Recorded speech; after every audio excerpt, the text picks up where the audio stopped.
मित्रों, नमस्कार। आज मैं आपसे नशा पर चर्चा करूँगा।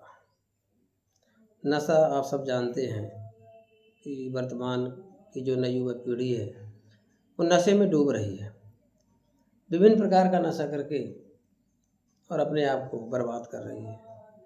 अपनी कीर्ति को, अपने धन को, अपनी योग्यता को सब नशे की लत में आकर के बर्बाद कर देती है। तो वास्तव में नशा क्या है, इसे हम कैसे छोड़ सकते हैं या युवा पीढ़ी को नशे से कैसे मुक्त कर सकते हैं, इसके बारे में हम कुछ चर्चा करेंगे। तो मित्रों, मैं आपसे बता देना चाहता हूँ कि जब बालक का जन्म होता है तो परमात्मा माँ के स्तन में सुंदर, पवित्र, पौष्टिक दूध देते हैं। बालक स्तनपान करके बढ़ता है। जैसे बालक थोड़ा बड़ा होता है, कुछ अन्न भोजन ग्रहण करने के हो जाता है तो माता उसको सुपाच्य सुंदर भोजन बना के खिलाती है। विभिन्न प्रकार के पदार्थ खिलाती है बना करके, जो लगता है कि पौष्टिक है या हमारे बेटे की बल बुद्धि को बढ़ाने वाले हैं। लेकिन कोई माँ कभी अपने बेटे को नशा नहीं देती है कि लो बेटा बीड़ी पी लो बेटा सिगरेट पी लो बेटा मदिरा पी लो बेटा गुटखा खा लो, कभी नहीं देती है। तो मुझे बड़ा आश्चर्य होता है जब माँ ये सब नहीं देती है तो हम सब इसे ग्रहण कैसे कर लेते हैं। तो मित्रों, एक बात ध्यान रखिए कि हमको केवल भूख और प्यास दो चीज़ें लगती है। भूख लगती है भोजन की और प्यास लगती है पानी की। अच्छी भूख लगे भोजन कर लें, प्यास लगे पानी पी लें। ये नशा की ना कभी भूख लगती है ना कभी प्यास लगती है। हम मूर्खता में पड़ करके, नादानी बस मित्रों के चक्कर में पड़ करके नशा स्वीकार कर लेते हैं। तो सावधान रहें हमेशा, हम शुरू में ही नशा ना करें। यदि शुरू में कोई नशा नहीं करेंगे तो हम इससे मुक्त रहेंगे। ऐसे दोस्तों से सावधान रहें जो हम नशा करा देते हैं और उसकी लत लग जाती है। हमने तो ऐसे लोग देखा है कि नशा करने के लंबे समय के बाद नशा नहीं छोड़ पाते हैं।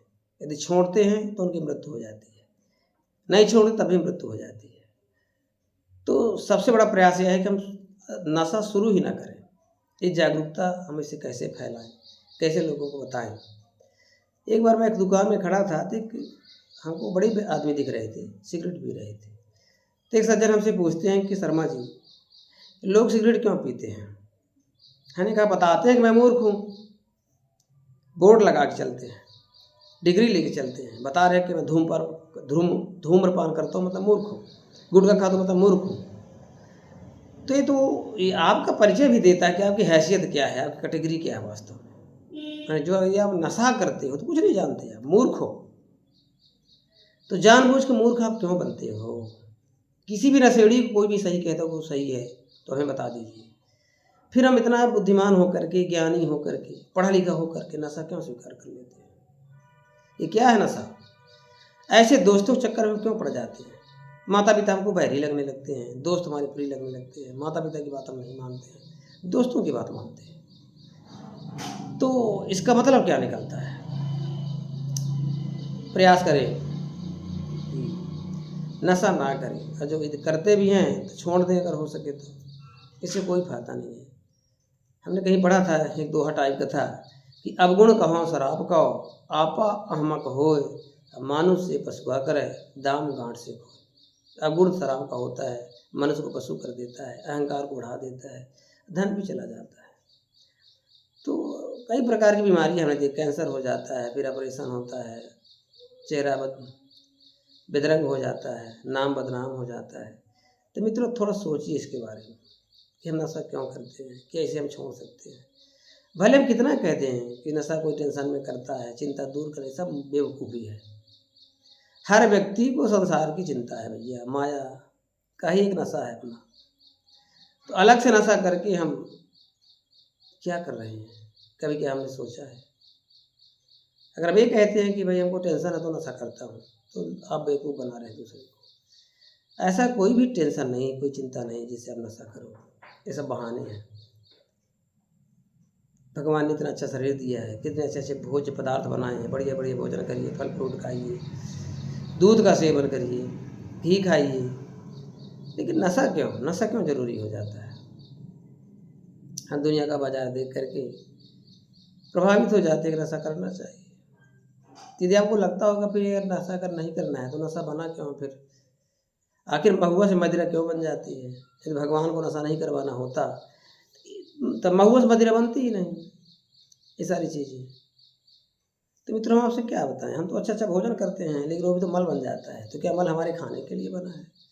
उसके लिए सुअरी होती है, अन्य जीवाणु कीटाणु होते हैं जो उसका सेवन कर लेते हैं। तो वास्तव में जो चीज़ें हैं जो कि अपन नशा कैसे मल के समान है, और जिनका स्वभाव सुअर के जैसा है, कीड़ों के जैसा है, वही इनका सेवन करते हैं। एक बार क्या हुआ, एक महात्मा जी प्रवचन कर रहे थे, तो प्रवचन में उन्होंने बताया कि नशा नहीं करना चाहिए, मांस मदिरा का सेवन नहीं करना चाहिए, धूम्रपान नहीं करना चाहिए। एक सज्जन सुन रहे थे तो उन्होंने एक पत्र लिखा महात्मा जी के लिए कि यदि नहीं करना चाहिए तो सब बना किस लिए है।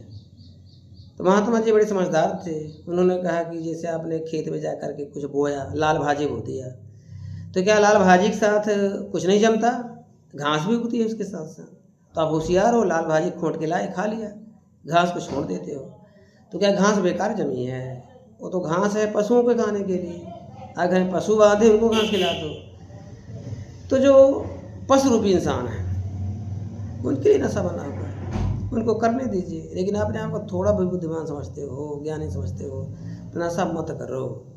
नशा ने कितने गृहस्थियों को बर्बाद कर दिया, कितने शरीरों को बर्बाद कर दिया। घुन लग जाता है, कैंसर हो जाता है, तरह तरह की बीमारियां होती हैं, टीबी, अस्थमा, श्वास का रोग, पता नहीं क्या क्या हो जाता है। मतलब ये सब देख करके भी हम नहीं सुधरते मित्रों। सब क्या है, अपने आप को हम ज्ञानी मानते हैं कि आज दुनिया बहुत विकास कर चुकी है, ज्ञान विज्ञान के क्षेत्र में हमने बहुत विकास कर लिया है।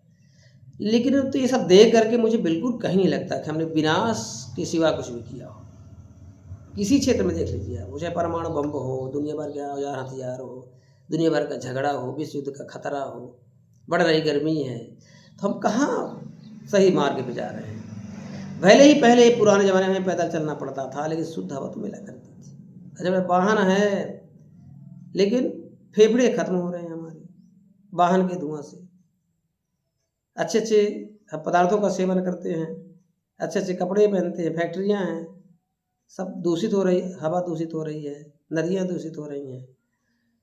तो अगर हम निरीक्षण करें, देखें कि हमें कितना फ़ायदा हुआ, कितना घाटा हुआ, तो निश्चय ही ये पता लगेगा कि घाटा ही हुआ है। हम कोई भी सुविधा देख लें, हमारे घर में फ्रिज है, फ्रिज भी सब जहरीली है, उसमें जो भी रखते हैं सब बर्बाद हो जाता है, क्या उसमें गंध नहीं आती है, बल्कि सब नुकसान करता है। तो अगर हम देखा जाए, एसी लगा लेते हैं, तो एसी लगा करके हम अपने शरीर को कमज़ोर बना लेते हैं, फिर कभी धूप में निकले तो लू लग जाती है, बीमार हो जाते हैं। और एसी लगने से गर्मी भी ज़्यादा बढ़ जाती है। तो अगर हम देखें तो हम थोड़ा अपने पर विचार करें कि हम मनुष्य हैं, हम संघर्षशील हैं, हम क्या नहीं कर सकते। लेकिन हम सुविधाओं में जाकर के अपने जीवन को हमने गर्त में कर दिया, खत्म कर दिया जीवन को। अब हम विकलांग हो चुके हैं, हम वाहन से चलते हैं, ज़मीन पर बैठ नहीं सकते हैं, टेबल कुर्सी में बैठ करके भोजन करते हैं, मखमल के गद्दे में सोते हैं, कड़कपन महसूस नहीं कर पाते हैं। तो सब क्या है? हम जिसे सुविधा मानते हैं वो हमारा शत्रु है, विनाश का कारण है। तरह तरह के रोग हो रहे हैं, हम कई मृत्यु देख चुके हैं। किसी का हार्ट अटैक हो जाता है, किसी को कैंसर हो जाता है, किसी को लकवा मार देता है, मतलब अचानक मृत्यु हो जाती, समझ में नहीं आता इसको क्या हो गया। तो सब क्या है? ये सब यही है मित्रों, नशा, फ्रिज का भोजन है, और बाजार के दुनिया भर के अपन हम पिज्ज़ा, चाउमीन, बर्गर, पता नहीं क्या क्या खाते रहते हैं। हम घर की रोटी नहीं खा सकते हैं, तला हुआ भुजा हुआ चना नहीं चाप सकते हैं, फुला हुआ चना नहीं चाप सकते हैं, देसी औषधि का सेवन नहीं कर सकते हैं, उठकर सुबह गुनगुना पानी नहीं पी सकते हैं। तो क्या कर सकते हैं?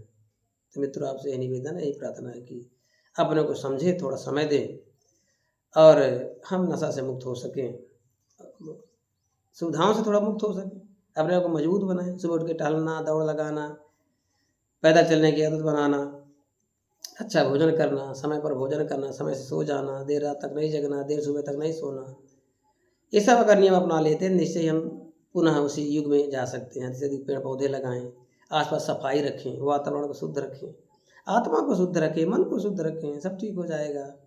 आपको लगता होगा सब कहने की बातें हैं, कौन करेगा? तो मैं सबके लिए कह रहा हूँ, एक व्यक्ति के करने से कुछ नहीं होगा। हम सब मिल करके अभियान उठाएं तो निश्चय ही बहुत सारा काम हम कर सकते हैं। तो मित्रों, हमारी बात कैसी लगी और इसमें और क्या जोड़ा जा सकता है और हम आप मिल कर के किस प्रकार अच्छा समाज बना सकते हैं, लोगों को संस्कार दे सकते हैं, इसके बारे में हमें कमेंट्स बॉक्स में ज़रूर बताएं। जय हिंद।